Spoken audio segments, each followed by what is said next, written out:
Antes de empezar, les advierto, al igual que en todos los videos, que habrá spoilers. Capítulo 3, temporada 2, episodio que introduce al villano de la temporada, Richie, quien es una amenaza para Tony Soprano.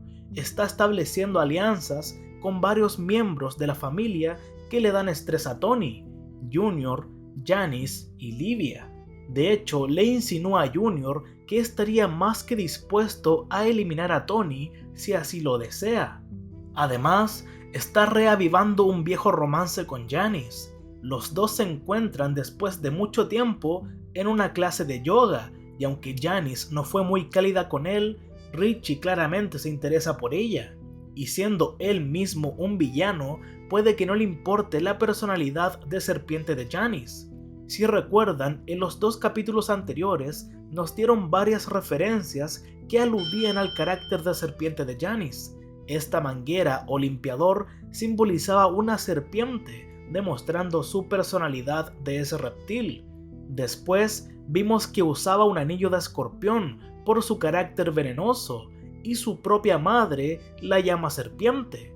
En este episodio, la instructora de yoga dice que hagan la postura de la cobra, otro detalle que nos deja aún más claro cómo es Janice. Como dije, Richie es una amenaza para Tony, es alguien que recién salió de prisión y que ya causa destrozos, no lleva ni 5 minutos o 5 capítulos en pantalla y ya demuestra que es alguien violento. Deja a Benzi sin poder caminar por siempre, pero antes de eso, desde este ángulo de cámara, lo vemos como alguien pequeño e inofensivo, pero luego cambia a un plano contrapicado, magnificando su intensidad y salvajismo, mientras golpea y amenaza a Benzi. Y no es la única vez que muestran a Richie con estos ángulos. Cuando habla con Tony lo vemos pequeño, pero esta vez no demuestra debilidad, sino a alguien duro. Se mantiene firme y desafiante con alguien como Tony. Este personaje podríamos considerarlo como el típico mafioso de películas. De hecho, él iba a ser Tony originalmente, pero David Chase creyó que era demasiado. No hubiera podido captar la dimensión del hombre común estadounidense del personaje de Tony en la misma medida que lo hizo James Gandolfini. Por eso mejor le dio un papel apropiado con el carácter que podía interpretar. Le dará buenos dolores de cabeza a Tony. En la primera temporada no tuvimos un personaje así. Livia y Junior definitivamente no encajan con el molde clásico de chico malo. Richie sí encaja en mayor medida y se convierte en el prototipo de villanos posteriores como Ralph y Phil. Antes dije que Richie de alguna manera se está aliando con familiares de Tony, así que también visita a Livia y le lleva flores al hospital, pero es posible que haya hecho esa visita con la esperanza de encontrarse con Janice. Y hay un pequeño momento divertido cuando entra a la habitación. La otra paciente piensa que es una enfermera, quizá confundió su camisa con una bata de enfermera. Es una camisa extraña con bolsillos raros. Su gusto es medio extraño, como la chaqueta que le regalará a Tony más adelante, cosa que se convierte en una fuerte tensión entre los dos. Y lo otro curioso de su vestimenta es que hay un reflejo inverso entre él y Tony en el hospital. Aunque Richie envió a Vince al hospital con lesiones en la columna, solo va a visitar a Livia, mientras que Tony visita a Vince sin pasar por la habitación de su madre. Y con su ropa que casi se asemeja al de una enfermera, Richie parece una falsa enfermera, pero no está ahí para atender a Livia claramente. Pero Tony atiende a Vince con el cuidado de una enfermera. Pero bueno, Vince evidentemente está preocupado por su condición y Tony intenta consolarlo. Es posible que nunca vuelva a caminar y le preocupa no poder ni siquiera limpiarse el trasero.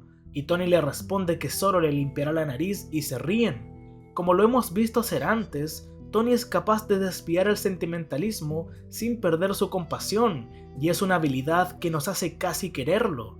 Es un personaje relativamente raro, el villano protagonista. Puede ser un monstruo, sin duda, pero al enfrentarlo a monstruos más grandes como Richie, a los espectadores les resulta más fácil apoyar a este protagonista imperfecto. Y empatizamos aún más con él cuando vemos lo que tiene que pasar con su pequeño monstruo en casa, Metal. Ella y sus amigos destrozaron la casa de su abuela y ahora ha conseguido escapar de cualquier castigo grave mediante la manipulación. Tony quizá tenga menos poder para tratar con sus hijos que con mafiosos locos como Richie. Además, todos los niños en este episodio demuestran que pueden ser pequeños demonios manipuladores. Anthony Jr. revela que fingió que le gustaba la leche de soya de Janice solo porque ella lo lleva al videoclub. Hunter dice que usa su bulimia para escapar de los castigos y le sugiere a Meadow que comience a purgarse cuando quiera evitar ser disciplinada. Y Meadow se jacta de haber conseguido que sus padres la entre comillas castigaran quitándole su tarjeta por 3 semanas. En otra escena, Meadow le pregunta a Hunter cuánto tiempo les tomará a sus padres darse cuenta de que son adultos responsables. Esta conversación tiene lugar mientras las dos hacen un desastre cocinando, desorden que no quieren limpiar, ni después de hacer las tostadas y ni después de ensuciar la casa de Livia. A pesar de la afirmación de Meadow de que son prácticamente adultas responsables, parecen niñas pequeñas que intentan evitar cualquier tipo de responsabilidad por sus acciones. Hasta podríamos tener un contraste interesante con la doctora Melfi. Ella encuentra a Tony en un restaurante y se despide de una manera un poco infantil. Meadow actúa de esa manera en este episodio, eludiendo responsabilidad y rendición de cuentas. Y Melfi sueña con Tony teniendo un accidente después de que tuviera un ataque de pánico, y con eso y agregándole su terapia, se da cuenta de que no puede ignorar su responsabilidad con Tony. Se comportó de una manera madura y no infantil.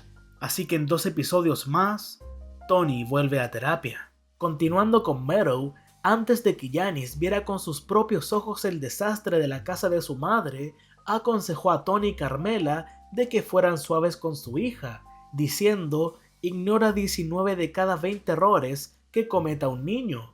Pero después de ver el desorden en la casa a la que planea mudarse, Janice aparentemente pensó que Meadow debía ser el único error entre los 20 que no debía ignorarse. Ella irrumpe en la casa de los Soprano y critica a los padres por permitir las tonterías de Meadow, y ella escucha todo. Y ya sea motivada por esta discusión o por sus propios sentimientos de culpa y autoconservación, va a limpiar la casa, y Tony la mira un poco confundido. Esto puede que sea porque es incapaz de imponer un castigo. En el fondo, probablemente teme que si se esfuerza demasiado en ser justo y recto, su hija se resentirá aún más con él por ser un hipócrita, porque sabe que Tony es un hombre que hace cosas muy fuera de la ley y nunca recibe lo que merece. Tony debe saber que simplemente no tiene la autoridad moral para castigar a sus hijos. La única autoridad que tiene es la que ha reclamado para sí mismo con un arma en la mano, pero no puede empuñar un arma contra Meadow, por lo que realmente no tiene autoridad sobre ella. Entonces, escuchar la discusión entre Janice y Carmela puede haber desencadenado o intensificado los sentimientos de culpa en Meadow. Por muy manipuladora que pueda ser una adolescente, ella claramente tiene conciencia y no ha descendido por el camino de la oscuridad que siguieron su padre, su tía y abuela. Nunca tuve la impresión de que se sintiera amenazada u obligada a limpiar la casa, pero culpable puede que sí. Por eso creo que Janice no la obligó como varios creen. En fin, Tony estaba confundido al verla limpiando porque no la obligaron a hacerlo, o tal vez se dio cuenta de que no incluyó la limpieza en su castigo, pero me quedo con la primera opción.